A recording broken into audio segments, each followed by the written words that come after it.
Hi friends, welcome to Kindred Soul Food. Today we are making instant ragi rava dhokla and idli. This dish has all the goodness of ragi and is a delicious snack that can be prepared quickly. This healthy steamed dish is great for breakfast, snack and even tiffins. Since it will keep you full for a longer time, the Weight Watchers should definitely add it to their menu.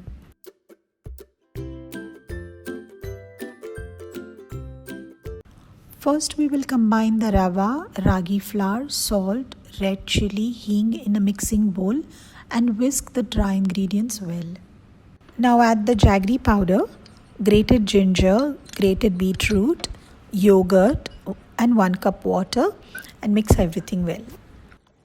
Then we'll add the lemon juice, oil, mix the batter well, cover it and keep it for resting for 30 minutes. It's been 30 minutes and the suji has absorbed some water, so the batter has slightly thickened, and see how beautifully the beetroot has colored the batter. Now we are going to stir in 1.5 teaspoons of Eno's fruit salt. We'll just add half teaspoon of water to activate the Eno and then mix it well in the batter. Once the fruit salt is added, the batter has to be immediately poured in the containers and kept for steaming. So preheat the steamers and keep it ready. With the same batter, you can prepare both idli and dhokla. So we'll grease both the containers and pour the batter quickly. For the dhokla, we are keeping a banana leaf at the bottom of the container. It will be helpful in removing the dhokla from the container and also reduce the amount of oil required to grease the container.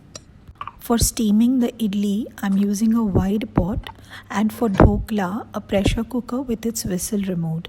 We are going to steam on high heat the idli for around 10 minutes and the dhokla for 15 to 20 minutes. It's been 10 minutes now, so let's check if the idlis are ready. The toothpick inserted in the center has come out clean, so now we'll switch off the flame and keep the idlis covered for another 5 to 10 minutes. As you can see, the idlis can be removed easily and come out clean and have become soft with beautiful beetroot color. The dhokla has been in the steam now for 20 minutes and is also well cooked. We'll switch off the flame and leave the dhokla for resting for about 5 minutes to let the steam settle down. It's time to remove the dhokla. Run a knife through its edges and let's take it out in a plate.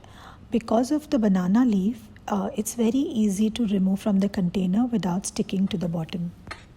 You can see how porous and fluffy it's become. Now we'll grease the knife with oil and cut it into preferred shapes. The greased knife will help in cutting the pieces clean without the dhokla sticking to the knife. For the tempering or tadka in an iron kadai, add 1 tablespoon oil, then add the mustard seeds, sesame seeds, green chilies, chopped curry leaves, some chopped coriander and hing. Once the seeds crackle and the oil is aromatic, switch off the flame. Try to use iron utensils whenever possible in cooking to increase the iron content in your food. Now we'll pour the seasoning over the dhokla evenly so the whole dhokla gets its flavor, and then we'll garnish the dhokla with coriander and fresh coconut. This dish is visually appetizing and super delicious. Please add this nutritious high protein snack in your regular family meals. Hope you've liked this recipe. Do like, subscribe and share with your friends. Thank you for watching and good health to all.